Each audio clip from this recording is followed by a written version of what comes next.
Good evening, and welcome to the fourth of our critical conversation events this year. I think most of you know me, but for those who don't, my name is Professor Tom Mould.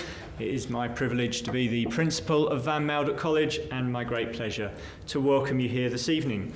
As always at these events, our aim is to take a topic that compels interest and discuss it in an open, generous, civil and respectful way. The aim of this evening is not for anybody to win any arguments, but just for all of us to work together to arrive at a better shared understanding of the issue that we have to discuss, which this evening is artificial intelligence. The rise of generative artificial intelligence poses, along with the climate emergency, perhaps the defining problem of our times. AI appears to have the potential to revolutionize almost every sphere of work, politics, leisure, and culture.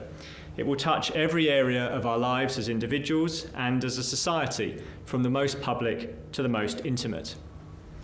AI has fabulous advantages, fabulous potential for improving healthcare, quality of life, and economic productivity. It offers to automate routine tasks, streamline workflows, giving us all more time to be creative, far-seeing, innovative, and effective. But AI is developing at such a pace that it's also raising many anxieties and concerns. Some have called for a moratorium on new developments while our legal and regulatory frameworks try to catch up. But the pace of change is always likely to outstrip our ability to adjust regulatory frameworks, which can be cumbersome. If we wait until we fully understand the implications of these developments in order to regulate them, it may be too late. Instead, perhaps we need to establish some principles for the responsible use of AI in business, politics, and other areas, which can guide an iterative approach to regulation. And regulation in some form will surely be necessary if we're going to avoid the very serious threats that AI seems to pose. In our more lurid sci-fi imaginings, these are threats to our liberty and even to our existence as a species. Viewing AI as effectively an alien species of superior intelligence to humans, some commentators have conjured up apocalyptic scenarios in which we end up exterminated or enslaved by our new robot overlords. Or, more mundanely, we simply succumb to a paperclip apocalypse. I'll leave our panellists to say whether they find those doom-laden predictions compelling. But in the meantime, I think there are other things that we might be worried about. First of all, AI is coming for our jobs. Huge numbers of jobs currently done by humans will be automated by AI. We're not just talking about manual jobs like delivery drivers and factory workers. And we're not just talking about clerical and administrative jobs. We're also talking about professional jobs that have historically required higher education and commanded high salaries. Much work in law, accountancy, journalism, publishing, advertising, and countless other professions will be transformed by AI in the near future. Now, we might see this as an opportunity for massively increased productivity, an opportunity for people to enjoy vastly more leisure, or we might see it as a threat of mass unemployment. And it may be that we need to restructure our society on a large scale, away from one focused largely on paid work, and towards one focused more on productive leisure, perhaps funded through universal basic income. And that, in turn, raises difficult questions about who owns and profits from these new technologies and how the wealth they generate will be distributed. Second, AI is coming for our politics. This year we'll see a general election in the UK, a presidential election in the US, and a general election in India. They will be among the first major elections to be influenced by AI-generated content, including deepfakes, which, if not effectively controlled, will be indistinguishable from unmodified video for most voters. It's not just about elections, though, or even about politics narrowly defined. Our public sphere as a whole will soon be saturated with AI-generated content, and that's going to change how we relate to one another as members of a society and how we experience the concept of society itself. And third, AI will very soon have the power to change our experience of reality. When it's impossible to tell whether a text, image, film, and so on has been produced by a human or a machine, when it becomes possible to have a meaningful relationship with an AI entity that will rival our human relationships, when we outsource to AI decisions that affect our lives significantly, when augmented reality literally changes our sense of the world we inhabit, then, for better or worse, what it means to be human will have radically changed. Are we ready for that? We're fortunate this evening to have 4 speakers who've thought deeply about these issues and have first-hand experience of dealing with the practical concerns that AI throws up. Tim Rideout works in the field of healthcare, where he is engaged in implementing AI-supported solutions to healthcare challenges. Tony Mail works with large companies to implement AI in their businesses. Kerry McInerney works at the Leverhulme Centre for the Future of Intelligence at Cambridge University, where she studies the social and cultural implications of AI. And James Crooks is the Chief Information Officer here at Durham University, where he is accountable for ensuring the university makes responsible and productive use of AI, while also remaining secure from cyber threats. So I'm going to ask each of our speakers to start us off, as always on these occasions, with 5 minutes of initial thoughts about this topic, and then we'll open the floor for discussion, and I very much look forward to hearing what you all have to say as well. So we're going to start with Kerry. Over to you. Brilliant. Thank you so much for having me. How are you all doing? Good. I really love this setup. I feel like I'm at a press conference like Ted Lasso or something. I don't know anything about football, so I won't embarrass myself. And I will talk about something I do know something about, which is AI instead.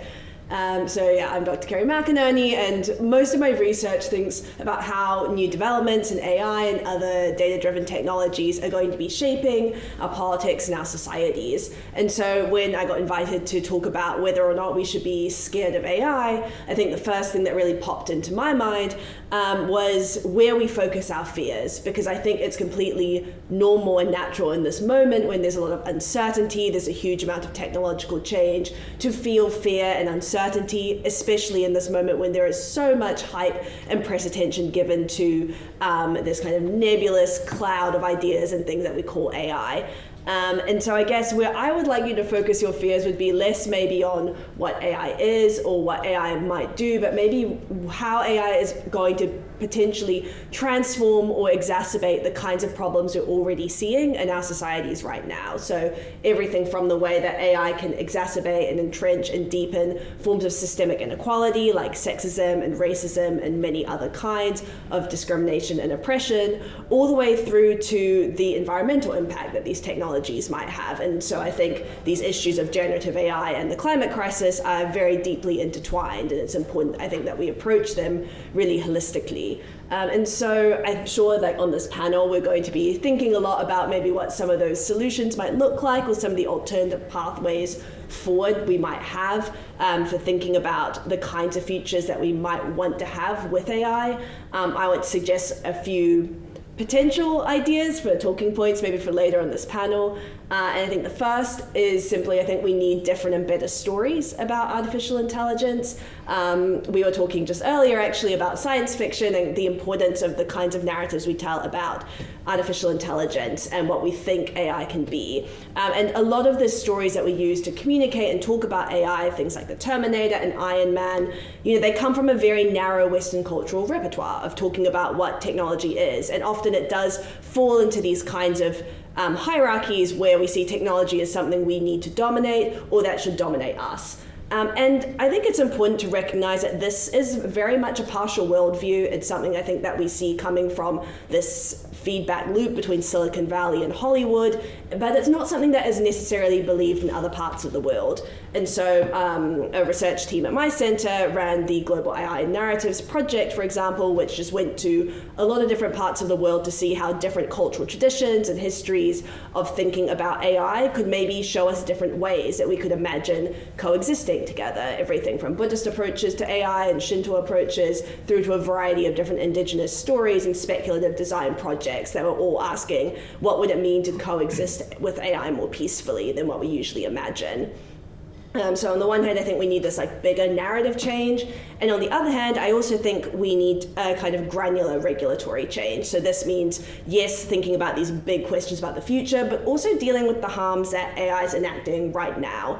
And so I work for a policy think tank in New York with the AI Now Institute, and a lot of their work goes into not only maybe trying to lobby for new regulatory measures, but actually just saying what happens if we better empower the regulatory bodies we have to meaningfully try and clamp down on big tech companies who are making these products. So for example, what would it mean in this country to, say, empower the Advertising Standards Authority to clamp down on tech firms that are selling their products as being AI powered when maybe they're simply not, and that's simply part of this kind of bigger AI branding that we see? Or what would it mean to meaningfully enforce antitrust law to stop these sort of big tech monopolies from emerging, particularly in the US space? So I think these are two different kinds of horizons, two different spaces that I think some change could help us maybe be less scared of AI and maybe directing our fears towards the problems I see as being very frightening and pressing.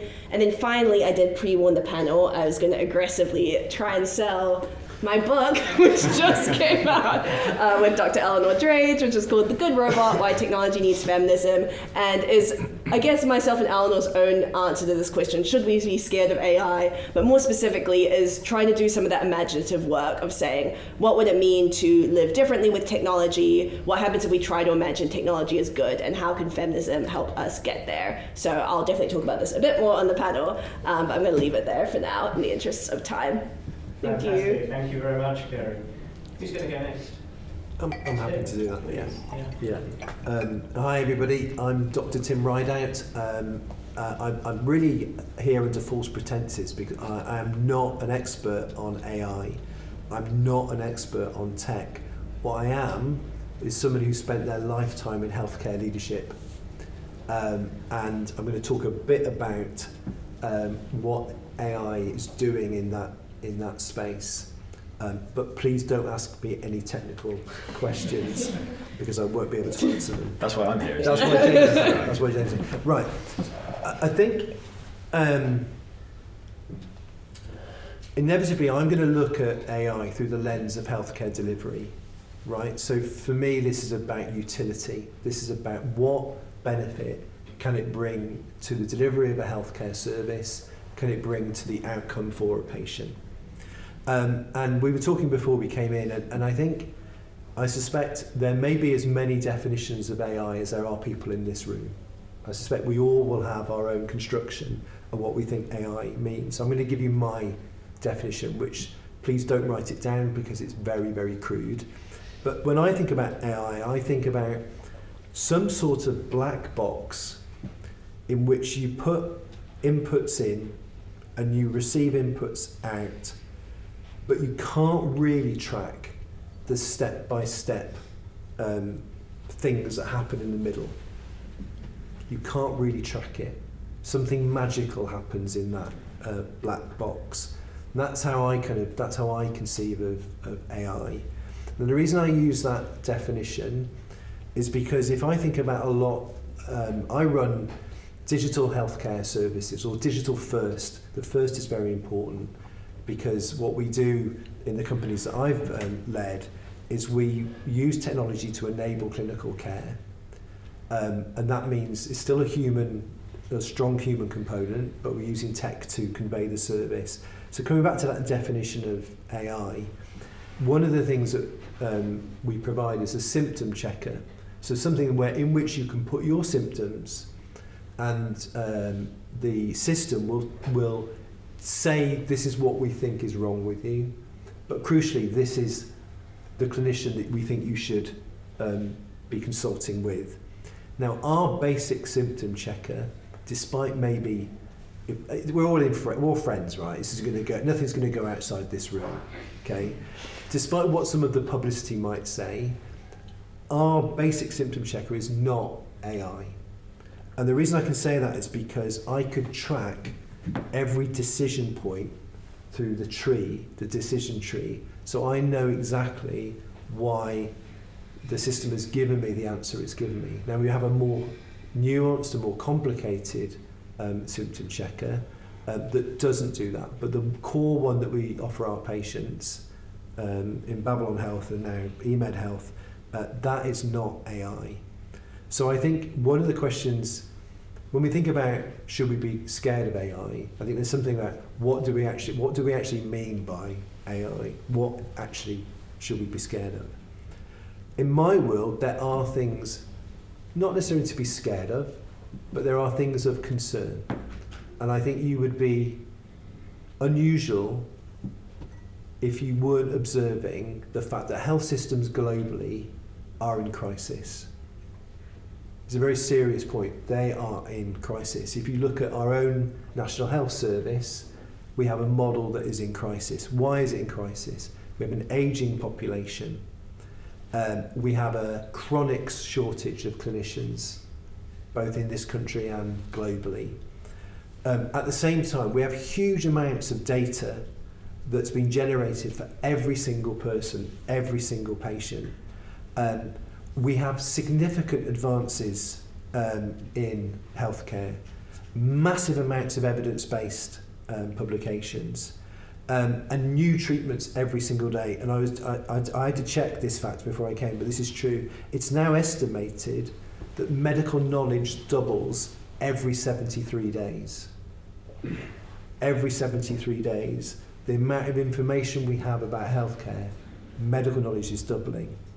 So the one thing that AI can give us, absolutely, is a way of parsing vast amounts of data very quickly and spotting links between different data points. That's that's huge value in thinking about the predictive capability of our healthcare systems. Having said that, what it is prone to, and this is why there are real concerns about its use within medical devices, is it is prone to hallucinations. You can see some really amusing hallucinations you can find online. It's also prone to some levels of bias. And particularly, we all understand, I think, that the information upon which an AI system is trained, if that's insufficiently diverse, then it will lead to a certain bias.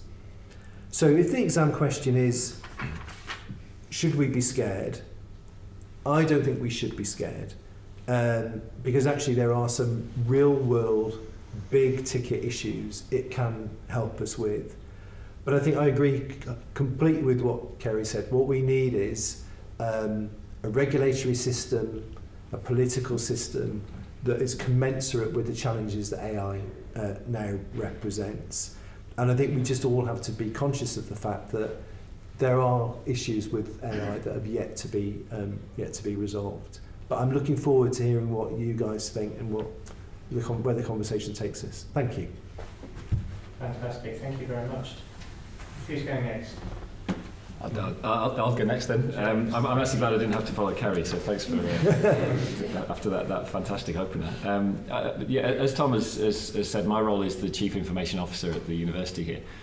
So I have and I love my job. It's a fantastic job, but it's also quite difficult because there's an awful lot that we have to do. I and my team have to do in terms of keeping one eye on the future of technology and where it's heading. And AI is absolutely, critical and pivotal in that future thinking. And as well as trying to maintain, a comprehensive but very sometimes disparate and sometimes confusing set of technologies that underpin all of the things that happen in a university. Technology now is so pervasive that we use it in everything we do in our university life. And that's fantastic, and there's lots of benefits that brings to any organisation. And the university is also a wonderful thing because it's like lots of little organisations all together. We have so many different academic disciplines that we teach and learn and do research in across the university. We have so many different parts of the organisation that are part of its operations. So we have finance, we have HR, we have IT, we have student services, and all these different areas that use the technology in different ways. And part of my role and my team's role is to help people across the university, staff and students, really try and use the technology in the best way possible. And by doing that, hopefully, they're able to make their lives or their studying or their research or their whatever they need to do slightly easier. And AI has fantastic opportunities to make life easier for people. It has fantastic opportunities, as we've already heard, to save time. And that time saving doesn't need to be a threat. And that one of the big fear factors around AI is the threat that it poses to people's jobs. And that's true, and we shouldn't ignore that, and we shouldn't dismiss it. We should discuss it, and we should make people aware of that. But for me, one of the big opportunities there is not for people to leave the university because they don't have a job anymore. Actually, it's to spend more time doing things that add real value to the student experience, or to the staff experience, or to the university itself. There is so much demand in the technology space now. We will never have enough people or resources to respond to it all. But actually, if we can save time through automating processes, through removing the number of manual tasks that people have to follow in their day jobs, we can get people to focus more on some of those more exciting things. And that can only be a good thing. But all of that wonder and that excitement has to be balanced against the need to secure these things. Colleagues have talked about the level of the amount of data that we talk about, and that we can benefit from AI's intelligence in terms of interpreting and analysing. But all that data has to be secure and controlled, and it's subject to data protection law. The more of it we have, the more difficult that becomes. And I'm sure, as you're all aware, you probably all have phones either out on the table or in your pockets. You've been probably creating data all the way through the day. Every WhatsApp message you send, every text message, or every website you browse, and that creates a cookie, and all those sorts of data footprints that you leave around the place. They are all there, in various different storage systems around the world, in the cloud, and without the right controls around the way we approach AI, that can be used for all sorts of purposes that you might not be happy with, you might not have agreed to. And those things are genuine concerns that we have to take carefully and consider very carefully. But one of the biggest threats to higher education and all organisations, in fact, is the cyber landscape. And cyber actors and cyber criminals have been around for many years, and the higher education sector has suffered a number of fairly disastrous attacks from cyber actors, and a lot of them have hit the mainstream media. I'm sure you've been aware of some of these. And of course, AI, with all its power, can make life easier for the criminals as well as it can for people in the workplace and for students and staff. And that's also something we have to think carefully about. And how do we augment the way that we protect data and our systems and our services to respond to that? And how do we, at least try and stay ahead of the attackers, if not close to that? And to help with that, we're not on our own as an organisation. There are government bodies and there are other organisations out there. The Durham University is one of a very select group of universities called the Russell Group, as I'm sure many people know. And the Russell Group have published a set of guidelines for universities to try and adhere to in their adoption of AI across their organisations. So they say things like, universities will support students and staff to become AI literate, and it's up to us really to understand and define what we mean by AI literate. Staff should be equipped to support students to use generative AI tools effectively and appropriately in their learning experience. Now, I'm not going to ask whether you think we're doing this effectively, because I guess there's probably very mixed views across the piece. And these guidelines were only published last year, and sometimes these things can take time to mobilise. And there are a number of other things along a similar theme. But I think the real point that the Russell Group and the people who put these guidance together were trying to make is that we really need to continue the conversation. That's why I was so thrilled to be asked to come and talk about this, because it's a sign that we are actually having open, transparent conversations about these difficult subjects, and that's the only way we can find our way through them, I think, when they're so fast-moving, they're so pervasive and so important. But in reference to the specific question of the session, which is, should we be scared of AI, I thought, why don't I ask AI whether it thinks we should be scared of AI? So I asked three of the big name AI platforms. So ChatGPT said no. But we should approach it with caution and thoughtful regulation, which I thought, okay, that's better than just a no. Microsoft Copilot said yes. You shouldn't. Now, I think Copilot is based on ChatGPT, so that it was interesting that I got two completely different answers. It said you should be concerned about AI, but it obviously thought I was getting a little bit dramatic about this. So it said, rather than fretting over far-flung fears of an existential threat to humanity, focus on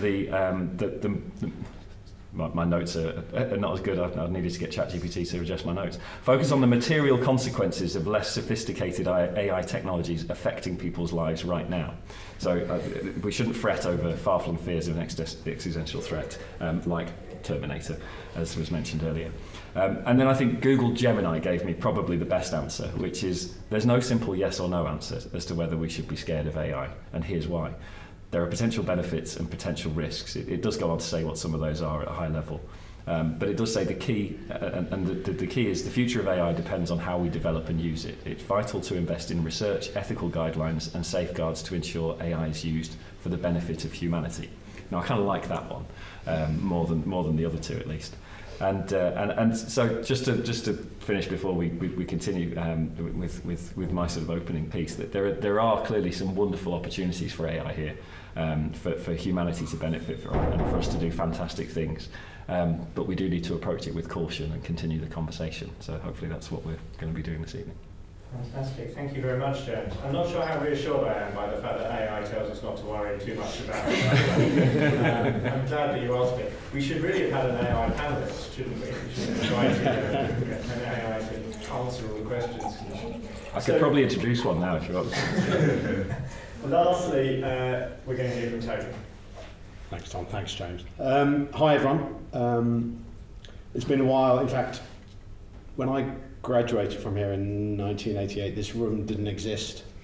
But then the Berlin Wall was still around, so it's been a while. So there's been some changes. But I was excited to be here today. I want to have a conversation, so I don't want to dominate things, but I thought it might be helpful.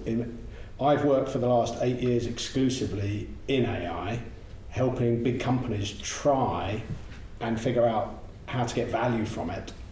And for my sins, I spent quite a big part of that time in Silicon Valley and traveling around the world working with big companies. So I guess my perspective is from what companies are trying to do with AI, and we were discussing before we came out, well, there's an awful lot of hype about what people are saying they're doing with AI and what's actually going on with AI. And I suppose if it's any comfort, I wouldn't believe half of what people are saying they're doing because it's probably not true.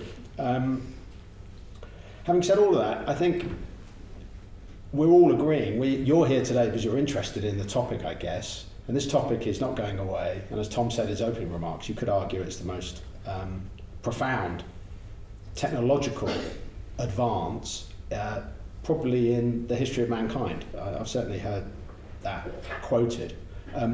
What I thought I'd do is just fire very quickly at you some fuel for the debate, and it might tell you some things that you knew already.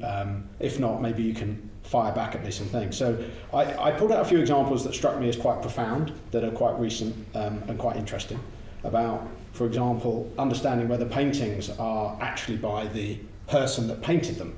Some of you may have seen this. I thought that was quite an interesting thing. At what point does AI become the arbiter of truth when we're arguing, well, maybe you shouldn't trust AI itself? So that's something to think about. I love the idea of the medical advances of AI, and was reading about this stethoscope now, that the stethoscope hasn't changed since 1880 or something. I mean, genuinely, isn't that an inspiring thing to think that with new technology we can change something that ostensibly hasn't changed since 1880? But this question of bias is something to be worried about. I've worked a lot with financial services companies who, unfortunately, when you hold up a light and shine a light into how they're carrying on in terms of, say, lending decisions, AI has exposed the fact that there is a lot of bias in what they do. Now, if you just replicate what they do today in the models of the future, you're going to replicate a lot of bad practice. So I think that's something all of you need to sort of be aware of and think about. But also, I've done a lot of work in green technology, and there's some inspiring things there where you can have people, engineers who work in green technology like water turbines and some of these things where people have been working in a field for 25 years, and then we introduce new insights into how things work. And I can tell you, it's my proudest moment is when an engineer from 25 years of working on something said, wow, you've taught me something that I didn't know before. So I would say that's pretty inspiring. Some things, though, you need to take away from this session. Hopefully you can challenge us and talk to us and we can have a debate about it, but I'm passionate about we still need a human in the loop. You may have heard this phrase. It basically means you need to be involved in some stage of the output before it comes out of this, let's call it black box. humans definitely need to be in the loop. But also, I think something that's quite interesting, and it might be some food for thought for the debate, is this feedback loop between the humans and the computer. I don't know if you knew this, but after DeepMind beat the Go champion, have you heard of this, the Chinese game Go? There was an amazing sea change. Everyone thought this was incredible. What actually happened was the people who were playing Go started coming up with new strategies and new techniques. So I think that's quite inspiring, isn't it? So, you know, there's room for us all sort of being improved.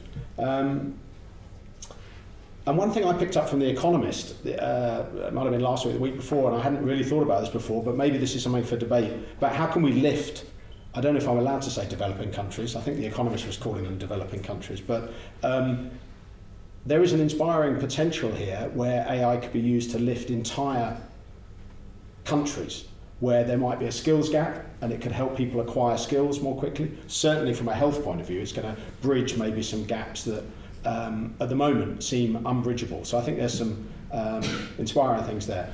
So I'll leave you just with a couple of things that are sort of maybe looking around the corner a little bit. Have a think about this. Don't forget, these AI models take data coming in, but they're not humans. So they don't need to take data like books or text or images. They could take any sort of data. So why don't they take things that we can't perceive, like Wi-Fi signals, or wave patterns, tidal patterns, astronomical movements? What about your biome? There's no way we can understand our biome, but I can tell you that AI models, it's just data, so they can understand them. So I think that could be a debate. And a personal hobby horse of mine, speaking with animals.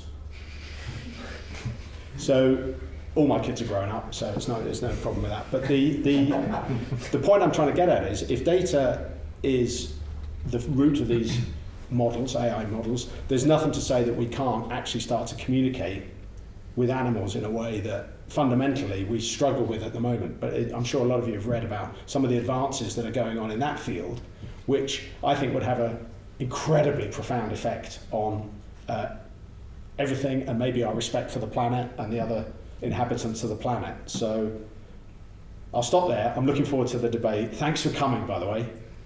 And I'll hand it back. Fantastic. Wow. Okay. An amazing range of interesting thoughts and ideas there. I've got lots of questions and thoughts bubbling away, but I want to open the floor. So please, if you have questions, thoughts you want to share, stick your hand up. Calypso is going to come around with the microphone, which will really help everybody to be heard and also for it to be picked up for the video. So who has a question to start us off? Yeah, Josh. I don't mind speaking without the mic. I think I'll be okay.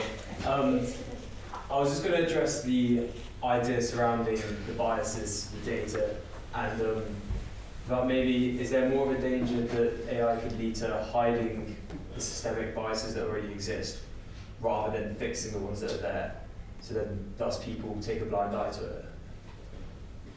So you're saying there's, once the AI models built on existing biases are themselves going to be biased, but you're suggesting that gets kind of whitewashed by the technology. Yeah, often in like techniques of cleaning the data, they may try and quote unquote fix these biases, but actually end up just hiding them from what they're presenting. Okay. And kind of your thoughts on that, and whether that's quite a crucial issue, I suppose. Yeah. Tony, do you want to take that first? Yeah, I mean, I think what you're highlighting is actually a bit of an inconvenient truth, which is how do you when it's a bias, not a bias. Because AI models are very good at spotting patterns, so you can perhaps shine a light into an area where you didn't focus before and highlight something that you didn't know before. But you raised the point about, well, what does that mean to, and again, I'll speak more about my experience in companies. I can tell you that becomes a very uncomfortable situation for a lot of companies, because it might highlight bad practices. It might highlight dangerous practices. It might highlight illegal practices. I spent the afternoon, believe it or not, with a team of lawyers for a big bank who are desperately trying to adopt new technologies to help make their work better. But interestingly, it might expose situations where potentially they might have been breaching regulations. Now, let's say the more progressive organisations would run into that and say, yeah, I'm going to shine a light there. But I think you highlight a fantastic point, which is some organisations would struggle with that, particularly if there's different stakeholder groups that might challenge. Did you want to come in on that, Kerry? Yeah, no, I mean, I think certainly this trend of being able to make certain kinds of practices visible is important. I think speaking to the question you've raised around hiding or whitewashing, you know, I think this is really important in several ways. I think the one which is maybe more commonly thought about is a way that, say, forms of racism or sexism and things like hiring patterns, for example, might become particularly visible when we see sort of big tech fails. I'm thinking of Amazon's hiring tool in 2018 that systematically discriminated against female candidates, even when gender was, you know, supposedly removed from the resumes. It was using proxies like whether or not they went to a women's college or what sport they played and things. I know this is quite a high-profile example, so it might be one you're familiar with. But you know, I think there's also not only an explainability problem where, you know, it becomes hard to understand exactly what's causing this discriminatory output to occur, but I think we can also see sort of harms emerging in a lot of other ways. So to speak to your particular issue around whitewashing, this is something I've seen a lot with, say, people who are queer or gender non-conforming or trans. Is often the way that developers will treat this data is they'll just remove anyone who doesn't identify on a female-male gender binary because they'll say, well, this data is anomalous, to which you say, well, no, like this is a legitimate form of gender identification. And so what you're doing is you're perpetuating a particular harm through exclusion, and that really matters.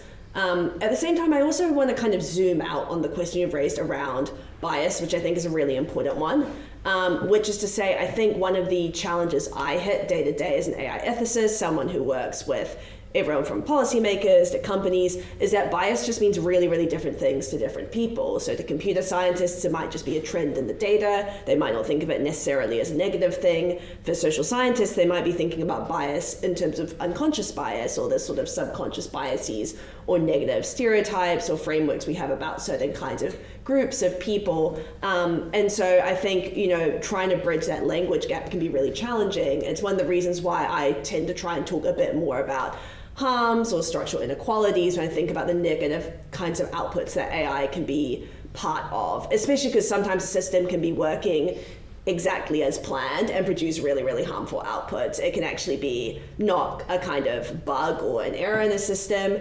but really reveal what these are actually for. I think we see this a lot, for example, in technologies that are used for border control or migration, right? They're very much developed and, you know, there to try and support an existing system that I would argue is pretty discriminatory.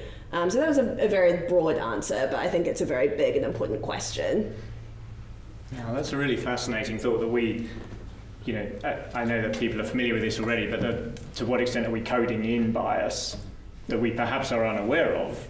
And the example of gender non-conforming individuals is really interesting. It's, you know, it's only anomalous if you say it's anomalous, and if you make that decision a priori, then that's going to be reflected in the model. So, yeah, lots of interesting questions there. If I may, something that Tony said. I talked about the challenges, healthcare challenges that we face. One of the biggest healthcare challenges we face globally is profound inequalities in both health and access to healthcare services. And you know, even in this country, we know that class, geographical location, economic wealth, these are all better predictors of health outcomes than they are in terms of more kind of genetic functions.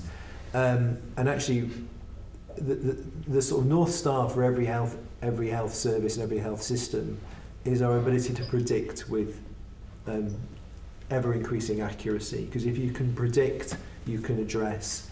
And coming back to your point, I think what AI does give us is the opportunity, is exactly what Tony said, it's the opportunity to expose some systemic biases and actually do it in a way that takes some of the rhetoric out of it and actually is very, very evidence-based. So my perspective is I raise a concern about biases, but actually I think confronting some of our systemic issues with a very, very powerful use of data.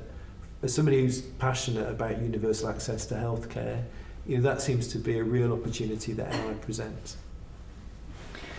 Yeah, that's very interesting.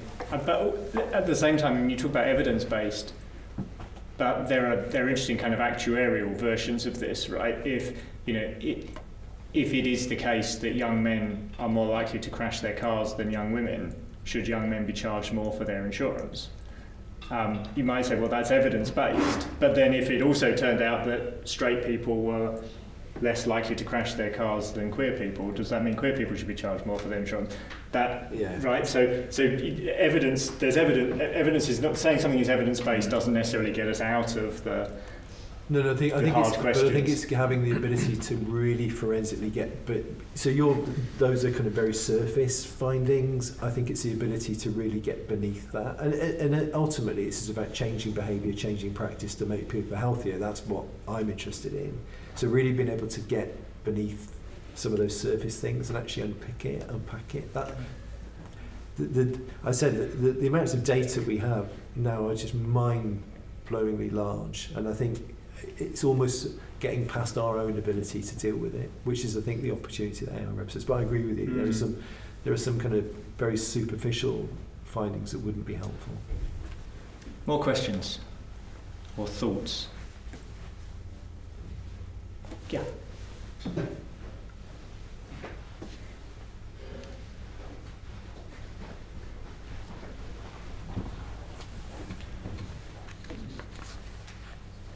One of the key topics brought up today was explainability.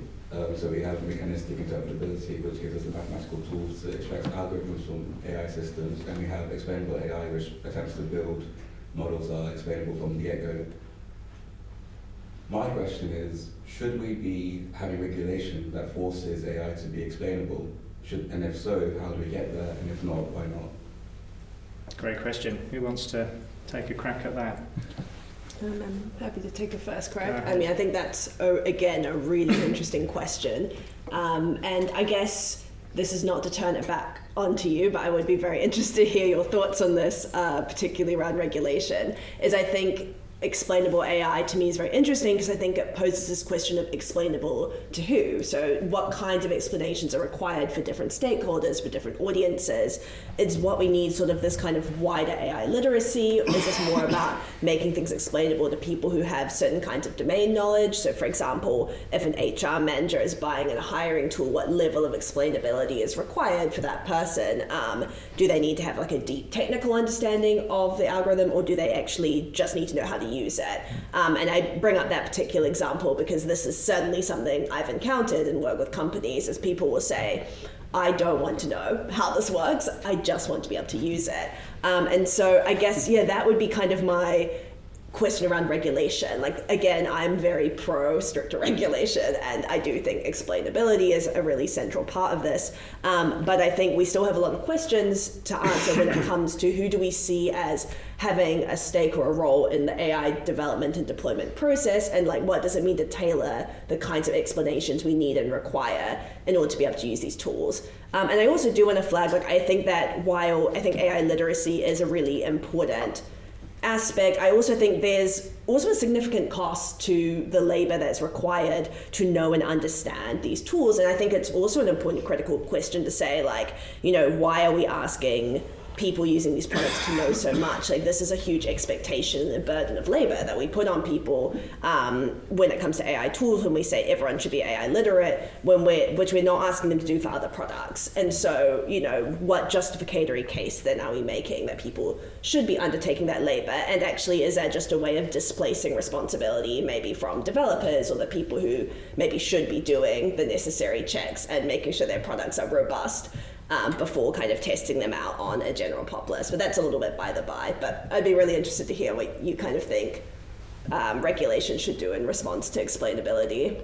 I think for myself, explainability is the ability to give some sort of justification for a decision. So if you ask me to maybe make a credit decision, I can't do that. I don't have the knowledge. I'll give you some components of like of their background and say, okay, in the past I observed this behavior.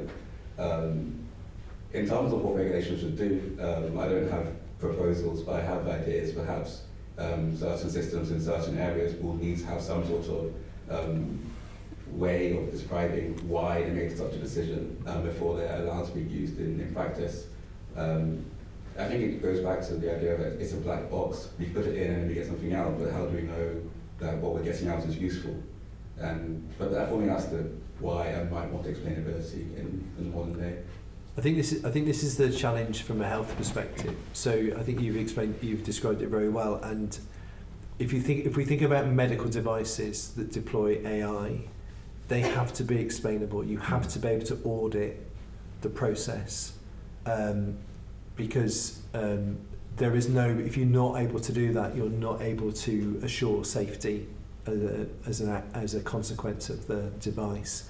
And I think this is what our medical device regulators are really struggling with now, is how do they audit these processes to the point where they are satisfied these devices are safe. The company I work for had a long-running kind of public discourse on the safety of its symptom checking software because of this very issue, because could we explain how it came to the conclusions it came to?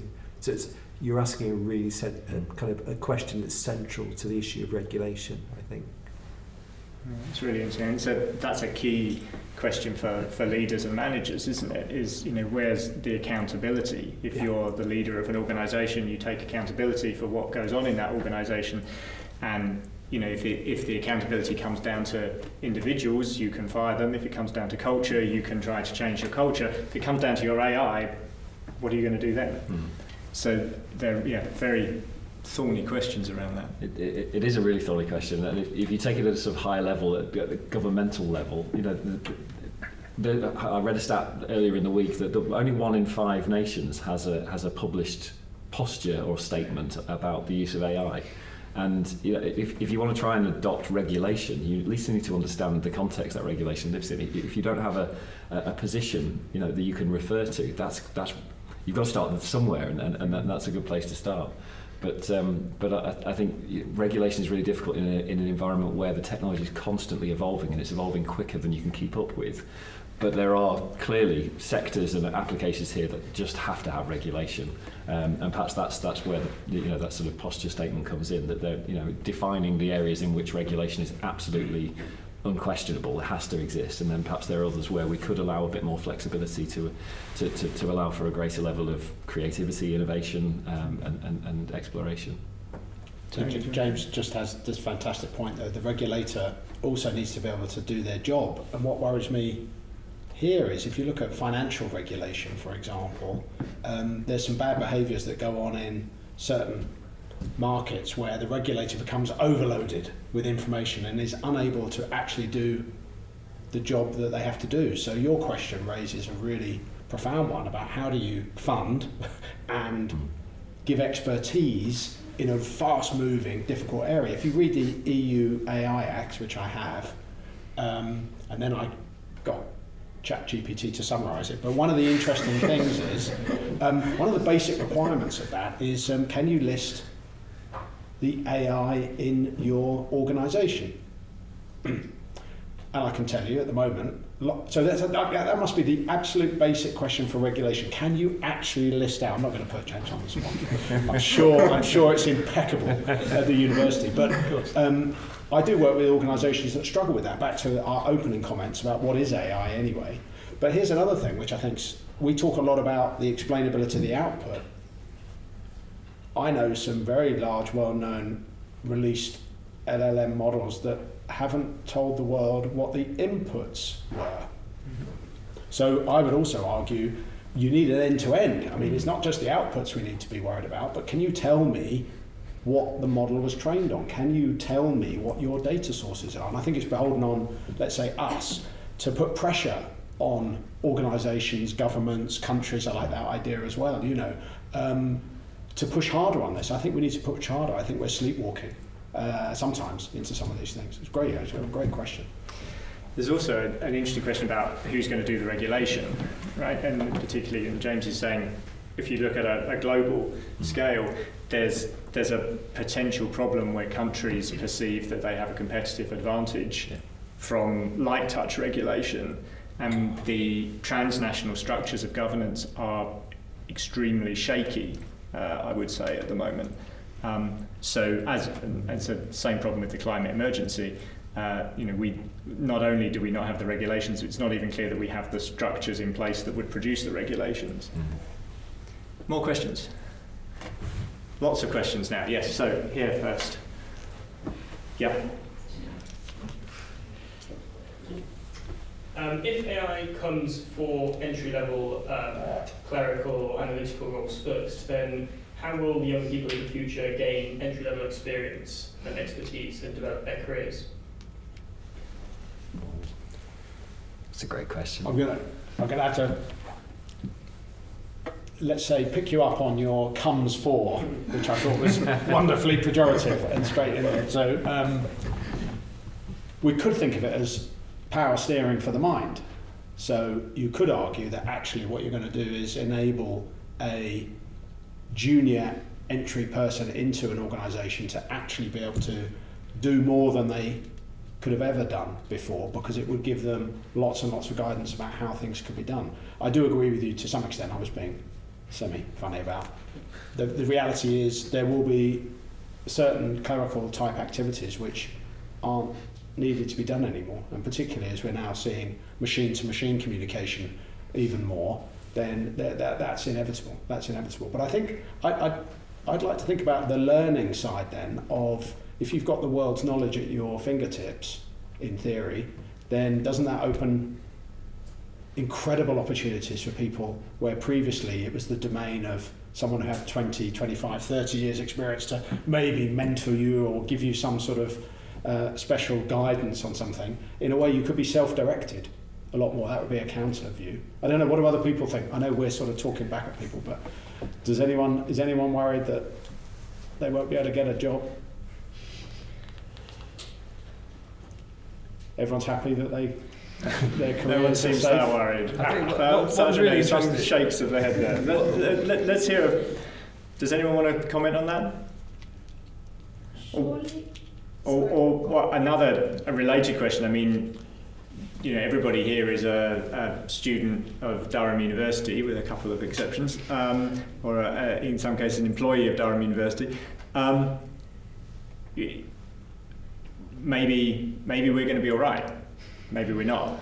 But what about the lowest quarter of the population in terms of education, in terms of earnings? What do the prospects look like for them? I think it's a great question. I don't think it's a new question. I think it's a question that's been asked through the ages of new technological developments. I can only answer it from my personal experience. So in the organisations that I run, we have a large clinical workforce, but we also have, exactly as you've described, quite a large number of people, and they are often graduates, entry level. They graduate, they come to us, they work in our membership support functions, so that they're engaging with our customers, our patients.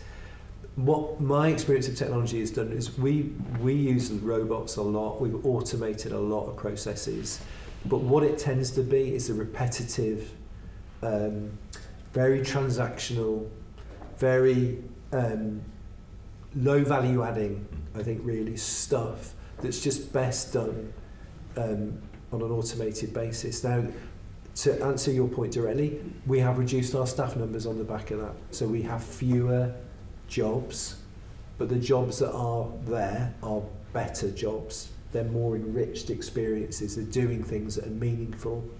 And I think Tom mentioned it right at the start, if we're redefining the kind of workplace experience, then there are some big, quite profound questions that's going to ask about how we value work, what we think of the working week.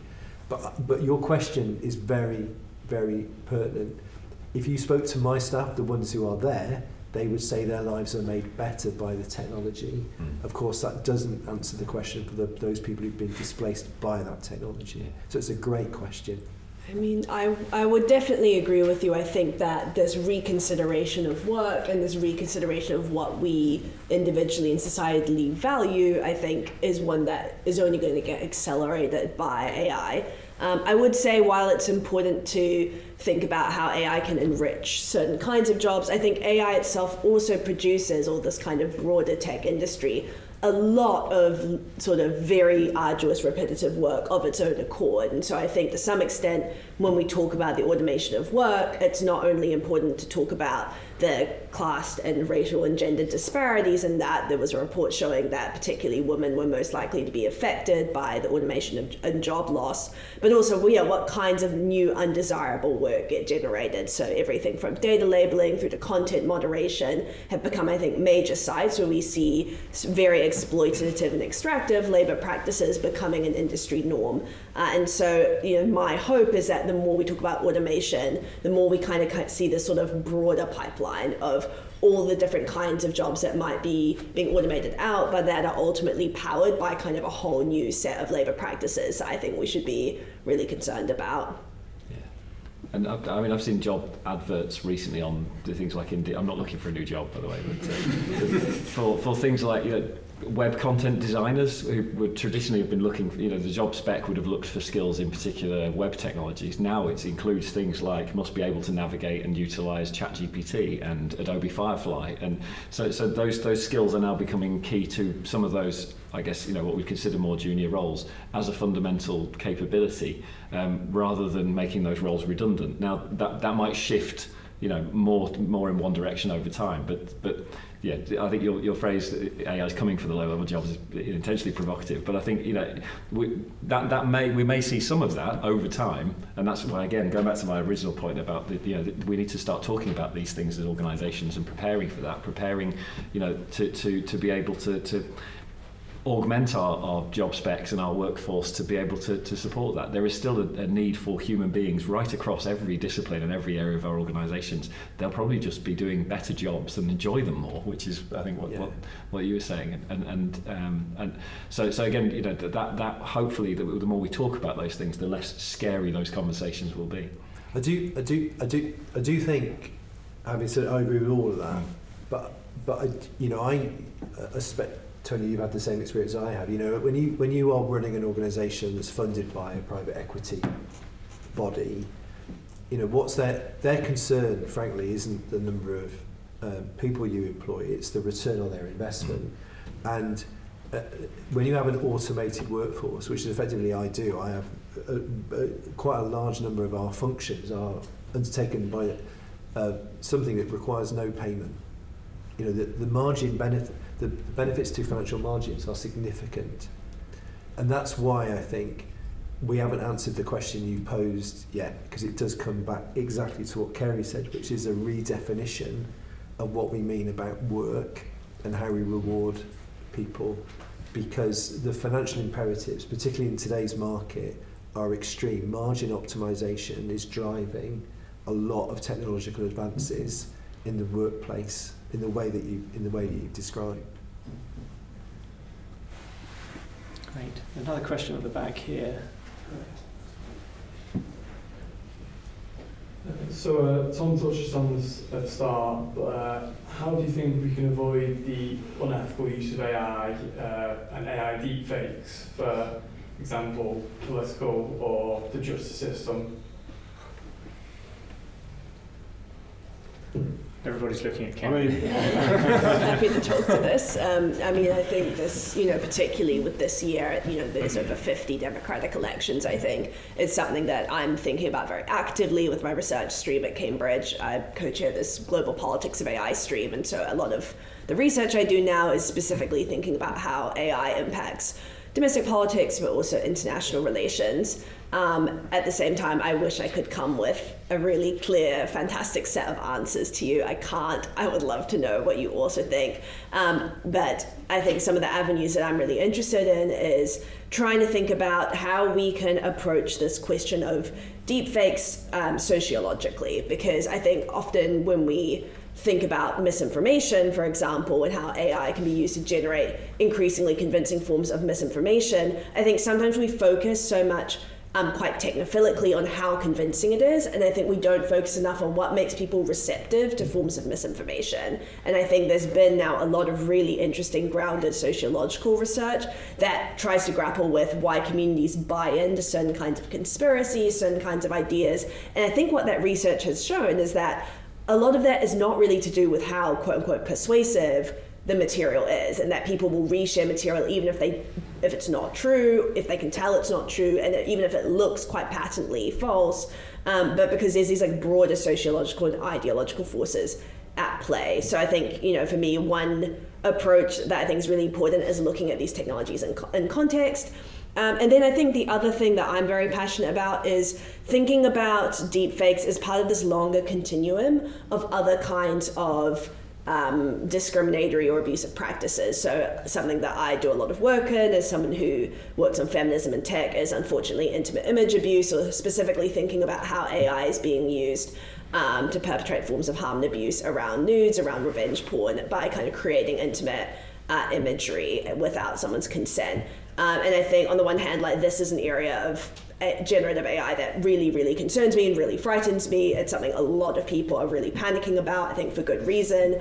But on the other hand, I think this has been a kind of abuse and a kind of gender-based violence that has existed for a really long time. And so I think it also just pushes us closer to needing to have the societal reckoning to say, again, why do people create these materials? Why do people feel the need to control other people through them? And how do we meaningfully grapple with those patriarchal structures of coercion and control? And again, I've seen some interesting, more technical projects that have tried to grapple with how to better identify, say, AI-generated information, how to better identify deepfakes. I'm not against those projects at all. I think that they will just be much more effective kind of in that wider sort of societal context.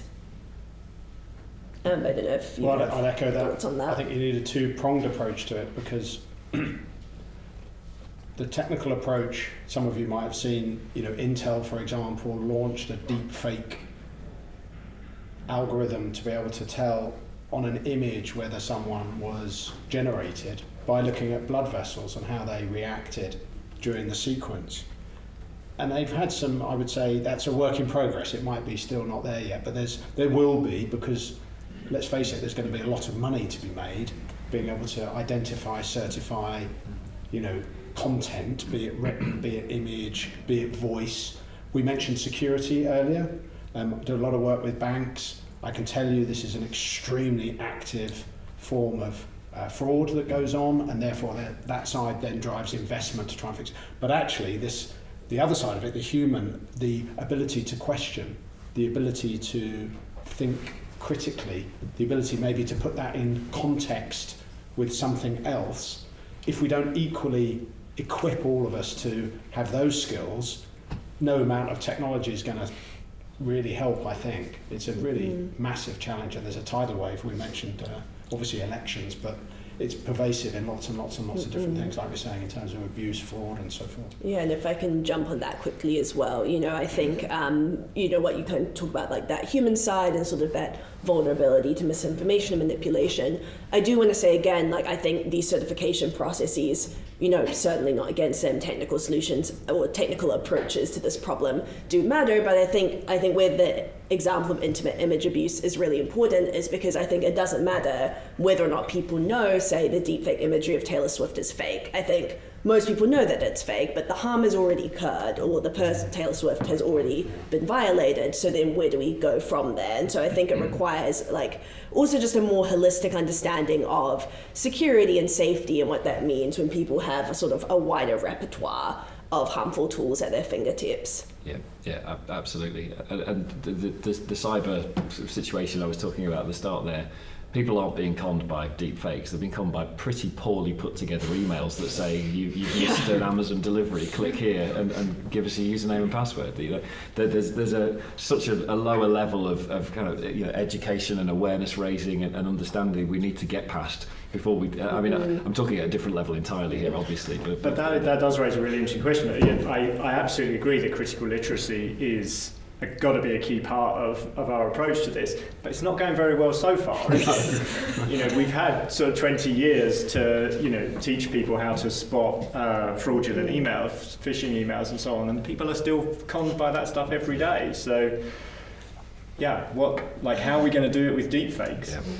Yeah, I mean, I firstly really sympathise with that, and that's the exact kind of thing that we all actually at my workplace, they sent out the, basically the phishing scam email course we all had to do, but then I don't want to make it by age, actually. I'd say like a lot of the people in my position, the postdocs, none of us opened the email because we thought, well, that's very obviously a scam because it really looked like a scam, click this so that you become free from any kind of cyber attack, and of course it actually was the training, and it just did quite a bad job of making it look legitimate. But no, I think this broader question though of, actually we haven't had a great societal success when we look at disinformation and fake news and our sort of information economy. And I think that's where I'm really interested in the discussions around, say, like publicly funded news channels and the need for kind of a more robust information ecosystem.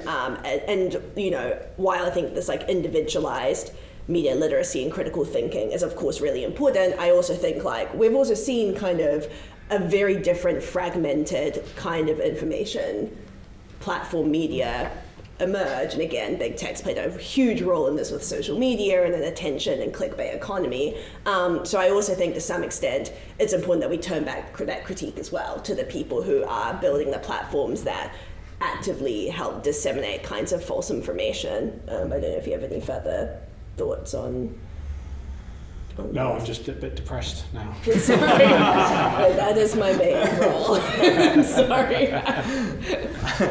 All right. Josh, did you still want to come in? Mine's kind of long-winded, but I don't mind painting a picture. I think Calypso had a question. Josh has been waiting as well, I think. But you go. Okay, fine. Okay. I just remember now. I was going to just kind of focus in on, in relation to the entertainment industry, and to kind of give an example. I suspect a lot of us know about how writers have often been displaced by AI writing scripts, etc. And was wondering. It was pretty much the same question. And I was wondering, so kind of a lot of the ways of addressing these things is regulation, and I was wondering whether there's other ways we can go about this to promote the kind of human creative side of things. And what I thought initially was, for example, when you buy foods and some foods are organic or have like a stamp that says that, is there any way we can kind of take something of that example to, the entertainment industry, so that they're like not legitimate, because if it's AI generated, it may still be good, but to promote kind of the creative side from humans. Yeah, it's pretty long-winded.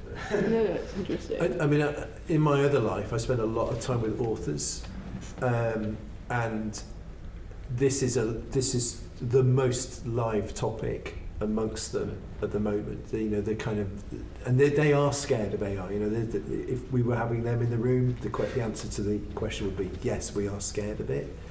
And I think it's interesting when we talk about generative AI. I'm not sure I've seen anything that's generated the kind of quality that you would get through the human expression of the written word. But at some point, I guess the threat will be made manifest, and I guess somebody that really values creativity in writing, I have a lot of sympathy with the kind of kite marking that you're proposing. I mean, I have to say, if I got those bunch of people, they'd also want to kite mark celebrity authors, or not kite mark them for the same reason, because they think they have a kind of unfair advantage. That's a whole different conversation. But yeah, it's a very, if you talk to publishers and writers, that is a very live issue for them at the moment. They feel very threatened. I'll just take another angle on this from a perspective of creativity, and I work quite a bit with organisations who also want to improve invention. So this would be this is creativity, but it's the creation often of intellectual property. And I just pose a counter view that says, actually, we need to shake that process up, and we need to, in my view, democratise that process, because I believe that the world will be a better place if more people can generate intellectual property. And AI gives you the ability to bring in information that you previously wouldn't have access to potentially or wouldn't think about, and that helps you make inventions. So I don't know whether I'd want to say I'm only going to adopt inventions that aren't augmented by AI, because I believe that in the next 10 years you're going to see a really profound set of intellectual property which could lift everyone. So kite mark, but maybe is it a bad thing to be augmented by AI or not? I don't know. I don't know. I don't think it's a bad thing to augment your work with AI if that's something you've consensually opted into, or if you're choosing to co-create with AI. And I have a lot of friends and colleagues who do things like dance performances with, visually generated imagery, or, write with large language models, and it's this intentional and sort of interesting artistic practice. I think the problem that we're seeing, though, is a lot of these tools have been non-consensually trained on the art and the words of living and past creators, and I think that then makes this question, I think, of AI-generated art and literature, I would say extremely fraught. And there are people, I know, for example, at the University of Chicago Computer Science Department, who are doing really interesting work around trying to create tools to protect artists from having their work scraped and fed into these large models.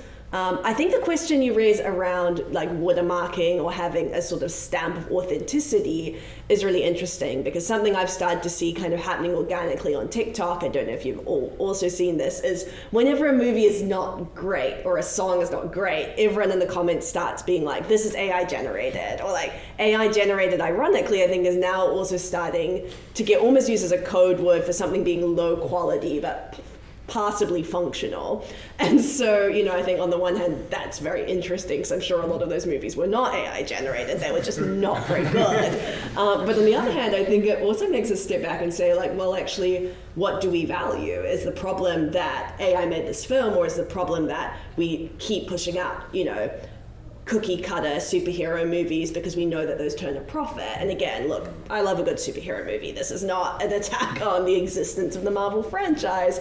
But I also think, it does raise this question of, what is it about AI generated art that we find offensive or lower quality? And what does that say about what we see art being for societally and individually? Yeah, really interesting. Calypso. I was going to ask a more philosophical, ethical version of that, in asking where do you then put the responsibility? So you can either say, I suppose you could either ask, like, who's the author behind an AI written piece?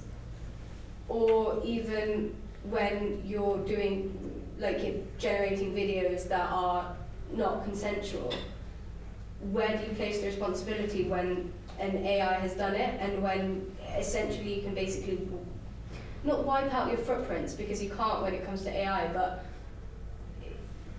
it's that ethical question of, I've just pressed a button, I haven't actually done anything. So we basically, where do you put responsibility?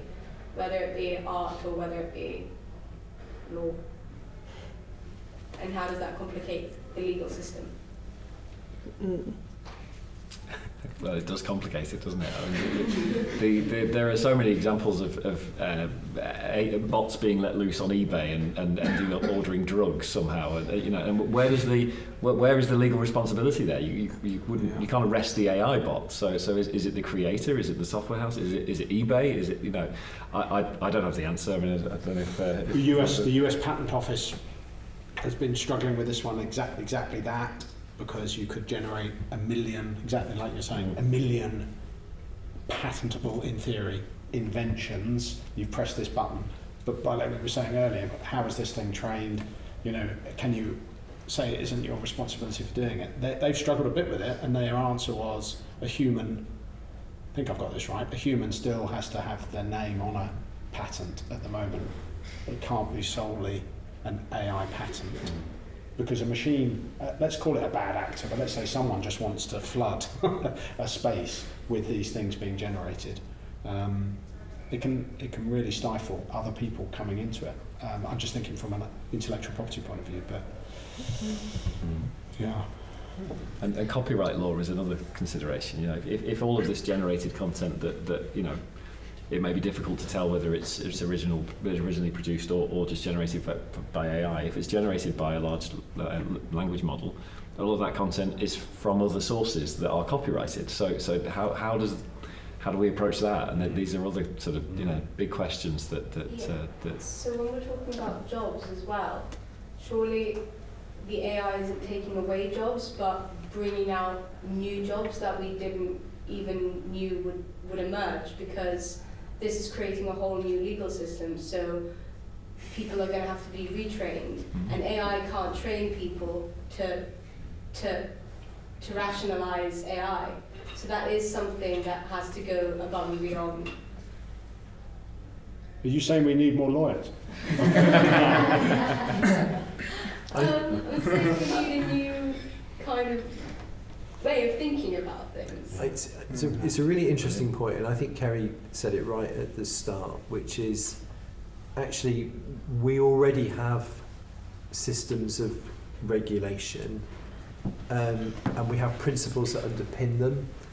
And actually, what we need to do is make sure they work, that we optimise those systems. I mean, one of the things I'm very grateful for, I spent my life in healthcare, and in many ways, it's a very clearly defined space to work in, because when we're engaging with patients, it has to be highly regulated for good reason.